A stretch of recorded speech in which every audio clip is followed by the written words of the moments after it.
So this seal, for 8 years, top secret in the United States, was unveiled at the UN Security Council meeting by Henry Cabot Lodge, and saying, look, you know, if you want to talk about treachery of spying, you know, maybe we had the U-2, but look what the Soviets have been doing to us. Their hands are plenty dirty, aren't they? Well, interestingly, to me, world opinion paid virtually no attention to anything, to Khrushchev's claims that the United States was spying with their U-2. World attention was focused on the remarkable technology that was represented in the U-2 and America's achievement. Now, I'm in 1960. As I said, during the 1950s, in terms of audio technology, that is the kinds of devices that could listen in on your conversations, we, the United States, were virtually blind, or I guess the better term would be deaf, for the Soviets. We had no capability to really conduct audio operations until 1958. And again, this brings us right to Great Bend, Kansas. Jack Kilby's invention of the integrated circuit is arguably the most significant electronic development invention of the 1950s, 1960s for American espionage.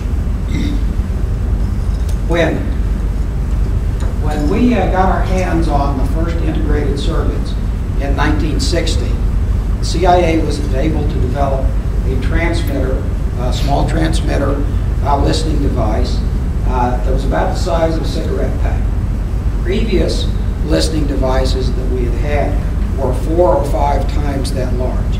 In addition, the integrated circuit gave us remarkable reliability in contrast to the vacuum tubes. It gave us the ability to miniaturize the components, giving us the capability of putting these devices in virtually any place, anywhere in the world.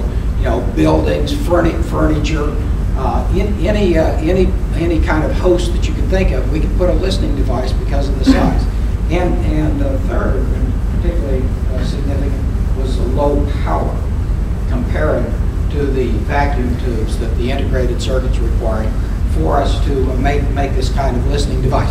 So, as I say, we put it in all kinds. We put it in doors, we put it in tables, we put it in chair legs. In fact, you might remember 10 years ago, the Soviets put one in a chair rail, just like is going around this room in one of the conference rooms in the State Department. You might remember that story. So this is both technology and concepts that continue to be used today. But some folks think most interestingly we put it in a cat. Put a listening device in a cat in the mid-1960s. We called this Acoustic Kitty. This was well before, you know, we had pacemakers, we had new knees, artificial knees, or artificial shoulders, or any of that. And some folks do ask, was this done humanely? The answer is yes. It was done under the supervision of a very well-qualified veterinarian. The operational need was that a foreign leader, major target of ours, allowed cats to roam freely in his conference room, where he would have his cabinet meetings and his sensitive meetings with his ministers. And so they said, well, you know, if we could put a listening device in a cat, introduce the cat into what's it called? What's a cat? Not a covey of cats. What are a group of cats called other than a mess? Okay. Herd. Yeah, herded cats. Herded cats. Why we could overhear the conversations. We could pick up the conversation. In fact, the cat performed okay in the laboratory, but like a lot of technology in the laboratory is one thing, in the field is another. And the folks determined that while they could control the cat for short-range movements, you know, if you wanted to control the cat at 100 feet or 200 feet or 200 yards, those of you who have cats know that probably impossible. So we abandoned the cat, accepted it, except we were able to demonstrate, in fact, that animals could become carriers for our audio equipment, and our audio equipment could operate, you know, inside the human, inside a body, which is perhaps one of the most hostile environments for electronics to operate in. So The progress on this audio technology, the bug technology, continued. By 1980, the size from a cigarette pack, we were talking about audio equipment with a volume of 6 quarters, and again, just every iteration of this increased the numbers of places we could plant audio bags. Yuri Andropov was head of the Soviet KGB in 1980, and he called all of his technical people together. He said, you know, give me a comparison. What's our technology look like compared to the Americans? And his folks said, look, the facts are ours are 4 or 5 times as large. They're 4 or 5 times heavier. They're 4 or 5 times in terms of the necessary power to run them. So in 20 years, from 1960 to 1980, largely because of what Jack Kilby did in his integrated circuit, the Americans had completely reversed the situation with respect to the Soviets in terms of our ability to plant and use clandestine audio equipment. Let me do a time check, Don. Okay, good. I want to leave a few minutes for questions. We end right at 1, right? That's right. We have plenty of time. Yeah, I want to leave a few minutes for questions too. Let me talk about a couple of real life spies. One of them is Oleg Penkovsky. Oleg Penkovsky has been called the spy who saved the world. Oleg Penkovsky in 1961, 1962 gave the United States government from inside the Kremlin that allowed John Kennedy to make the decision at the Cuban Missile Crisis in 1962 to confront the Soviets with a blockade rather than going to a more provocative military action.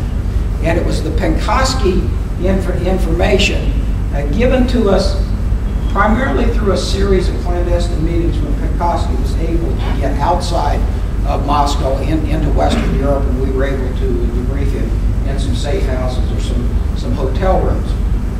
But Penkovsky was arrested in October of 1962, and we lost this incredibly valuable asset. I say incredibly valuable because not only was he well placed, he was virtually our only spy inside of Moscow at the time. Now, Penkovsky, one of the reasons Penkovsky was lost was because he was naked with respect to technology. About the only technology he had was a Minox camera. Some of you might be familiar with the Minox camera, developed in 1938, and became known as the spy camera, really the Second World War and immediately thereafter. For Penkovsky to copy documents, secret documents, he had to take them home, and late at night he would put them on his desk, and he would copy secret documents doing this. Well, once the KGB, this would take a picture, take a frame, and advance frame. But you need both hands to operate, and you just had to do it like this. Now, once you put surveillance on Penkovsky, as the KGB did, when they saw him doing this late at night, in his apartment, they were suspicious. They wondered why he would really be doing it. And eventually, that led to his arrest and his conviction. So we had a problem.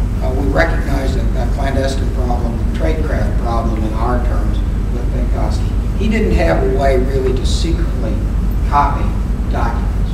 This was before Xerox machines. If you wanted to copy a document during those days, you either photographed it or you hand copied it. Both terribly dangerous. Well, another problem with Penkovsky, though, was it wasn't just the photography.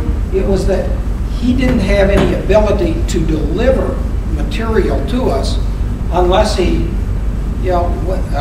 put down a dead drop somewhere, that is, left it at a pre-designated place that we could pick it up, or dropped it. We call it a brush pass. And in Penkovsky's case, what we did, he would walk by a lady in a park who was pushing a baby carriage.